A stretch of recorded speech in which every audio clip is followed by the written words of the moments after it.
Jemaat Maha Tuhan, bersoraklah bagi Tuhan. Kabarkanlah kepada semua orang perbuatan ajaib yang dilakukannya.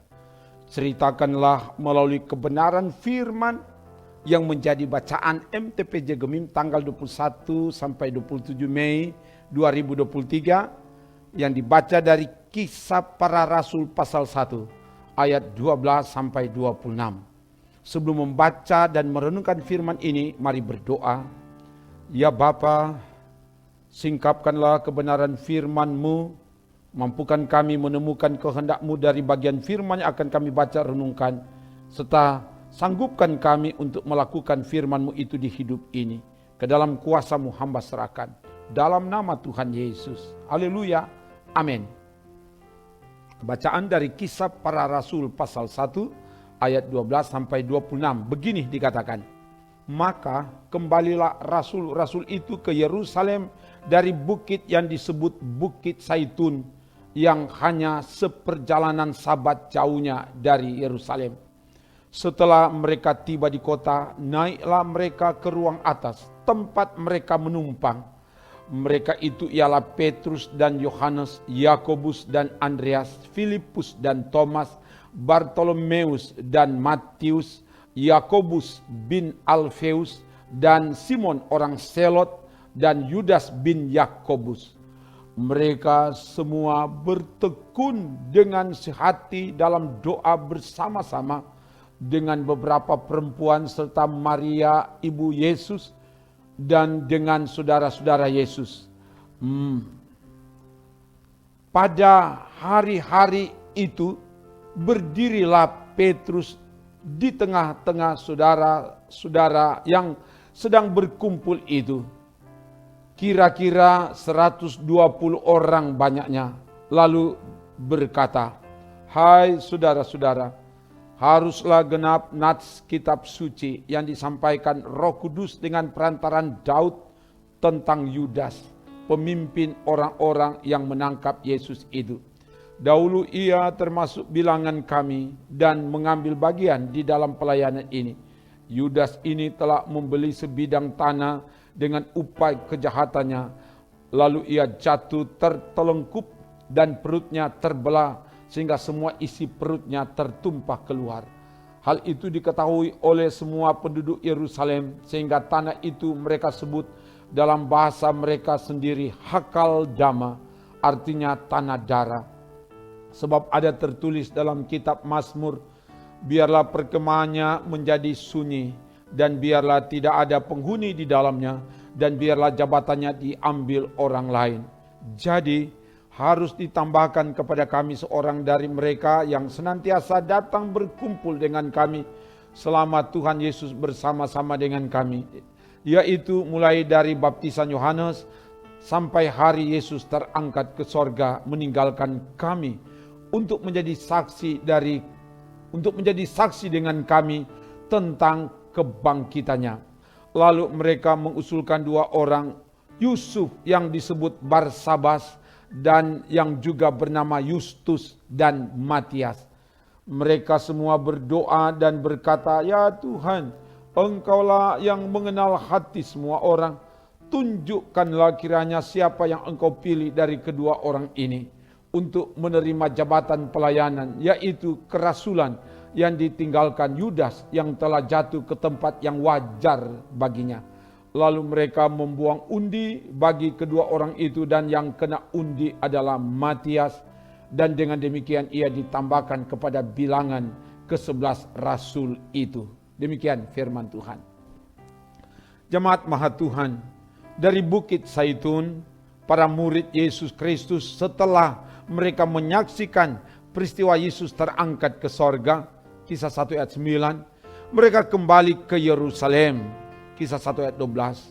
Sebab Yesus telah berpesan kepada mereka agar jangan meninggalkan Yerusalem, tetapi tinggal di situ untuk menanti janji Bapa. Kisah 1 ayat 4. Jadi janji Bapa adalah Roh Kudus akan dicurahkan. Dikatakan kamu akan menerima kuasa dan akan menjadi saksi di Yerusalem dan di seluruh Yudea dan Samaria dan sampai ke ujung bumi. Kisah 1 ayat 8.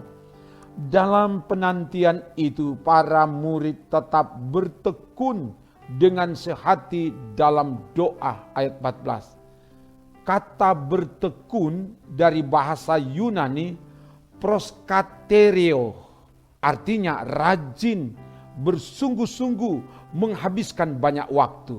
Jadi mereka giat bukan berdiam diri. Mereka saling melayani, saling mendoakan, saling menasihati, saling menguatkan, saling melengkapi. Dan kesehatian mereka semakin kuat. Mereka menanti bukan dengan berdiam diri, mengurung diri, tetapi dengan bertekun dalam doa. Sehingga mereka mendapatkan kekuatan baru dari dalam persekutuan yang bertekun dengan sehati dalam doa. Dari persekutuan itu, Petrus berinisiatif dari antara 120 orang yang berkumpul untuk taat melakukan apa yang telah tertulis dalam kitab suci tentang Yudas yang telah mengkhianati Yesus dan yang telah mati. Ayat 15 sampai ayat 19. Sebagaimana yang tertulis dalam Mazmur 69 ayat 26 dan Mazmur 109 ayat 8. Biarlah perkemahannya menjadi sunyi dan biarlah tidak ada penghuni di dalamnya dan biarlah jabatannya diambil orang lain. Ayat 20. Syarat untuk menggantikan Yudas yaitu orang yang mengikuti Yesus mulai dari baptisan Yohanes sampai Yesus terangkat ke sorga supaya menjadi saksi tentang kebangkitan Yesus Kristus. Ayat 21 dan ayat 22. Orang yang memenuhi syarat adalah Yusuf yang disebut Barsabas dan yang juga bernama Yustus dan Matias. Ayat 23.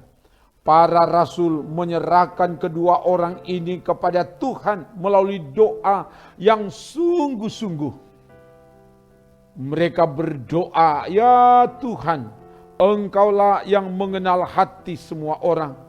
Tunjukkanlah kiranya siapa yang Engkau pilih dari kedua orang ini untuk menerima jabatan pelayanan, yaitu kerasulan yang ditinggalkan Yudas. Ayat 24 dan 25. Mereka sungguh-sungguh menyerahkan kepada otoritas Tuhan untuk memilih dan menentukan siapa yang akan menggantikan Yudas. Selesai berdoa, mereka memilih dengan cara membuang undi, dan yang kena undi adalah Matias. Dialah yang dipilih Allah, dialah pengganti Yudas, dan dia ditambahkan kepada 11 rasul itu. Ayat 26. Sehingga mereka bukan lagi 11, tetapi menjadi 12 rasul. Nanti dibaca di Kisah pasal 2 ayat 14 dan juga Kisah pasal 6 ayat 2. Jemaat Maha Tuhan, setelah kebangkitan dan kenaikan Yesus Kristus ke sorga, para murid Yesus Kristus mengalami perubahan. Mereka taat melakukan perintah Tuhan. Mereka kembali dan tinggal di Yerusalem, menanti janji Bapa untuk dipenuhi oleh Roh Kudus. Baru sesudah itu mereka menjadi saksi. Ini juga yang harus disadari dan dimiliki oleh gereja, oleh pelayan-pelayan Tuhan, oleh umat Tuhan. Kita harus terus-menerus membuka diri untuk terus dipenuhi dan dikuasai oleh Roh Kudus, sehingga menjadi saksi tentang Yesus Kristus yang bangkit bagi semua orang. Para murid menanti dengan bertekun sehati dalam doa bersama. Dalam penantian itu para murid tidak pasif tapi aktif. Apa yang dinantikan oleh para murid telah diberikan Allah pada peristiwa Pentakosta. Nanti dibaca di Kisah pasal 2. Roh Kudus telah dicurahkan. kini sebagai gereja Tuhan, sebagai umat Tuhan, kita sedang menanti Yesus Kristus yang akan datang kembali. Dalam penantian ini kita diajak agar jangan pasif, tapi harus aktif untuk bertekun, tetap rajin, tetap bersungguh-sungguh, memanfaatkan waktu dengan maksimal untuk melayani Tuhan, untuk bersekutu dan berkarya di bidang kita masing-masing untuk keagungan dan kemuliaan nama Tuhan. Berikut kita diajak di penantian ini tetap hidup sehati dalam doa.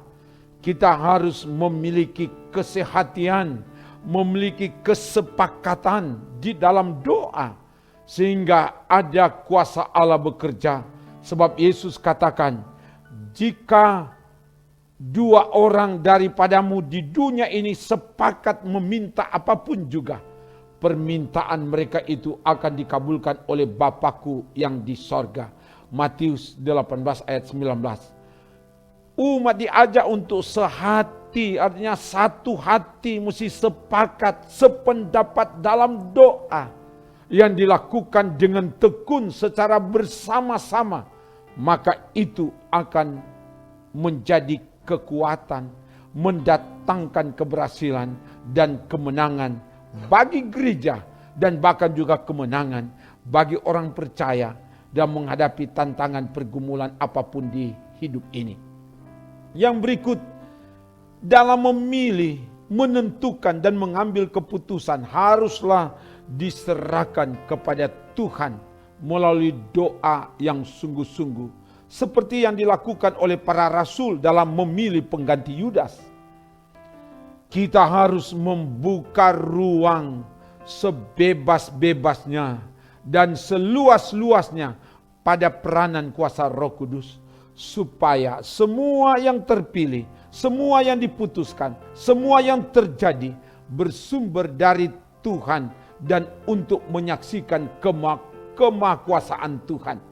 Sikap iman seperti ini kiranya mengantar, mempersiapkan dan memperlengkapi kita sebagai warga gereja dan warga masyarakat untuk melaksanakan pemilihan calon eksekutif dan legislatif di tahun depan, tahun 2024. Supaya semua yang terpilih atas campur tangan Tuhan, atas pilihan Tuhan Allah, dan pasti mendatangkan sukacita untuk kemuliaan nama Tuhan. Semoga demikian. Terpujilah nama Tuhan. Haleluya. Amin. Mari berdoa. Terima kasih Bapa, firman telah diberitakan. Biar kebenaran firman ini memperlengkapi kami semua sebagai pelayan-pelayan Tuhan dan sebagai umat Tuhan, sehingga kami dapat hidup dari dan di dalam kebenaran firman. Semua yang mengikuti pelayanan ini dimanapun mereka berada, Tuhan berkati, sehingga kami punya hati untuk semakin taat setia melakukan perintah Tuhan melalui firman di hidup ini. Dan semua yang mengikuti ini, yang lemah dikuatkan, yang bergumul dimenangkan, yang kehilangan harapan diberi pengharapan baru, sehingga kami menjadi umat Tuhan sebagai umat yang menang, bahkan lebih dari pemenang dalam menghadapi berbagai tantangan hidup ini. Terpuji namamu Bapa, ini doa kami dalam nama Tuhan Yesus. Haleluya, amin. Demikian pelayanan firman dan doa. Tuhan Allah pengasih dan penyayang akan melimpahkan kasih setianya kepada saudara, kini dan selamanya. Amin. Trims.